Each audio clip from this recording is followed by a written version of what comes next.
Did y'all catch the verses? It was No Limit versus Cash Money this time. If you're unfamiliar, they started in 2020 during the pandemic. Famous artists will go head to head and song battle. So, sometimes it's related, like so they'll play one song and then it's like a comeback with another song. Other times they're just going for like the biggest hit. So I saw the first one, Teddy Riley and Babyface. That was the first one that I caught.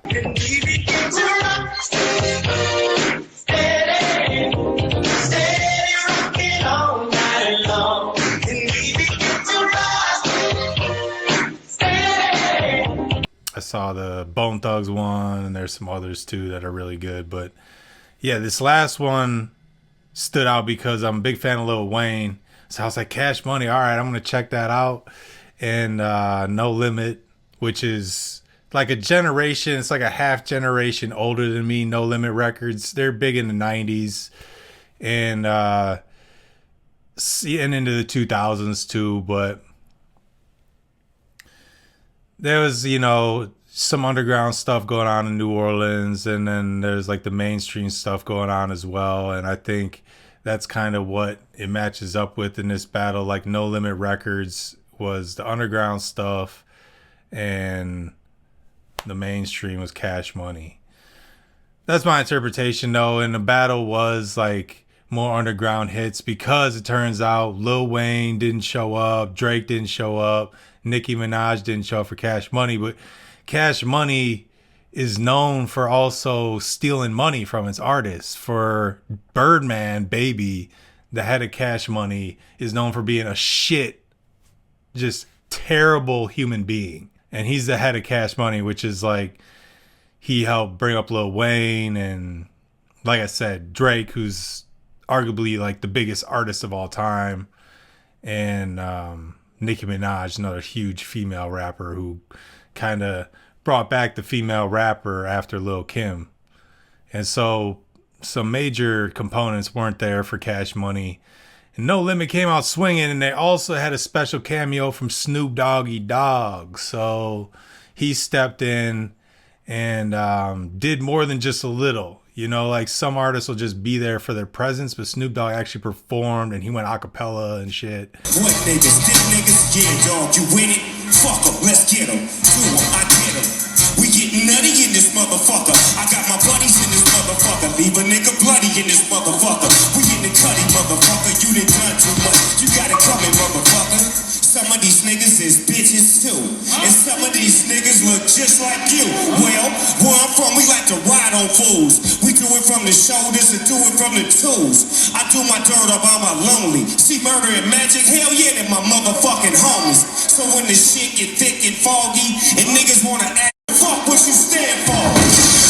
Really stood out, No Limit for that. And they came out firing. We no limit soldier.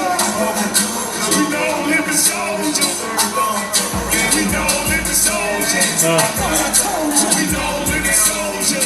I thought I told you. We no limit soldier. I thought I told you. We no limit soldier. I thought I told you. Bitch, get your fire. If I were to choose a winner, just because of what I mentioned so far, it'd be No Limit. Even though I don't even know their music as much as Cash Money. Like, I know Young Money, Lil Wayne's imprint, pretty well. Because that took off, late 2000s? Like 2000, yeah, 2008 or so. Maybe a little bit before that. And so, they still had Juvenile, Manny Fresh showing out, and I need me a project, bitch. Okay. One man don't give a fuck. Let's go. And say she took it. Give me a project, bitch. What you want? Give me a hood rat, bitch. What you need? One man don't give a fuck. What you want? And say she took that dick. they helped build, because they're a little bit older, they helped build Cash Money into what it was so that Lil Wayne could erupt from it, I think. So that's huge. Like, these versus battles, I love them. Like, who else has been doing them? Like, there was a dope one between Nelly and Ludacris, and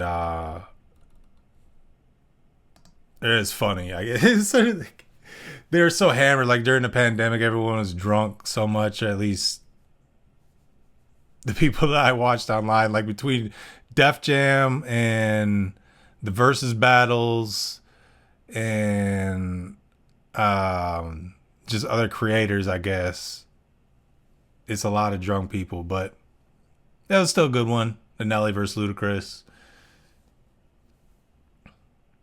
I think, yeah, like a slim. If you really want to do the Midwest, though, if we're talking Midwest, you kind of got to do Good Music, Kanye's label, versus Shady Records, Eminem's label. Who wins that? That'd be crazy. That'd be fucking crazy. Because remember, Eminem had Slaughterhouse, D12, what I think Yellow Wolf and some other artists too. But then Good Music, Big Sean. Who else is on Good Music? Kanye is just so big.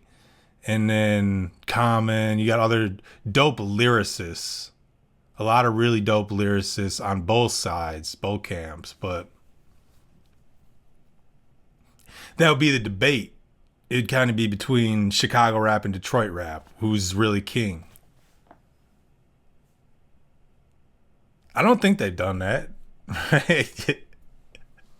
I feel like I would have heard about that. They've had a decent amount of them. But yeah, they could, do some Midwest type shit. Yeah, I understand Rhyme Sayers, and then was Nelly's label Saint Lunatics, or is that just his group? I don't know, but those are the other ones that would stand out. Twisted's label GMG didn't really take off. Also, there's a lot going on with gambling in the NBA. Y'all been keeping up with this shit? I think Beasley set it off. See, like Beasley played for the Bucks. I don't know what he was up to, man, but he got into some gambling shit. Now all of a sudden, like, there's a huge investigation going into the shitty ass team, the Blazers. Like, but I saw Kevin Garnett's name come up too. I wonder if he was doing that when he was playing for Minnesota.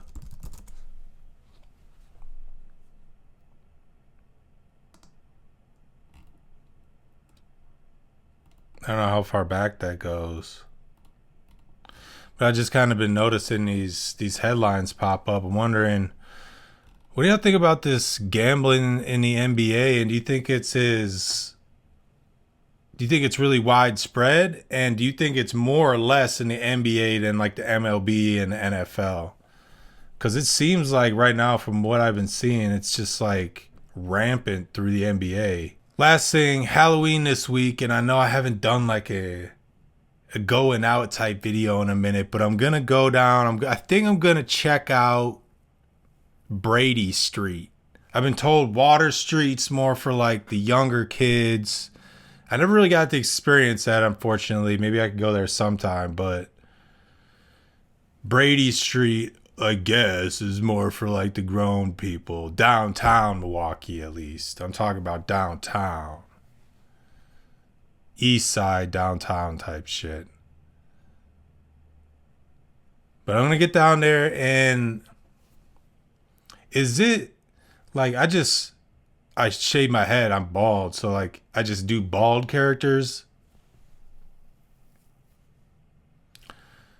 Is it kind of cheap that I do, like if I were to like put on a suit, would that make sense that I'm Lex Luthor?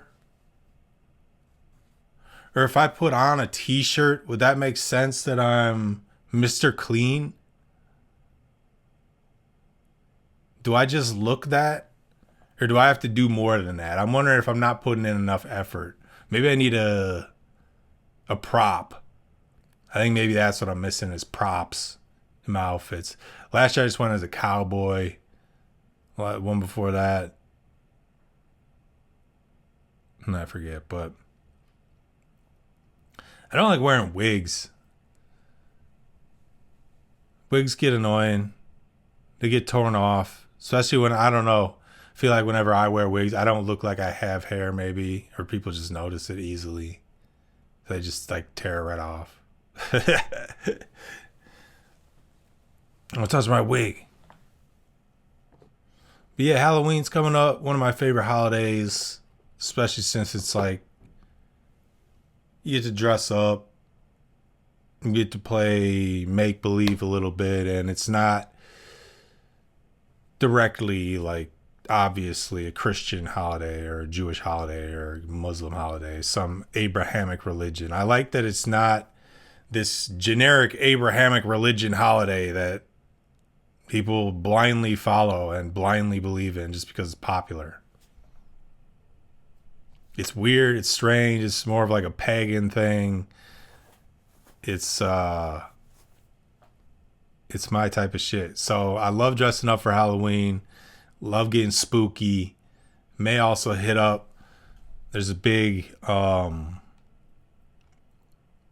house circuit in Milwaukee, in Franklin, I should say. I might check that out. Other than that, yeah, I'll see y'all out there, man. Stay safe, be safe, but have fun. Maybe I'll see you down on Brady Street.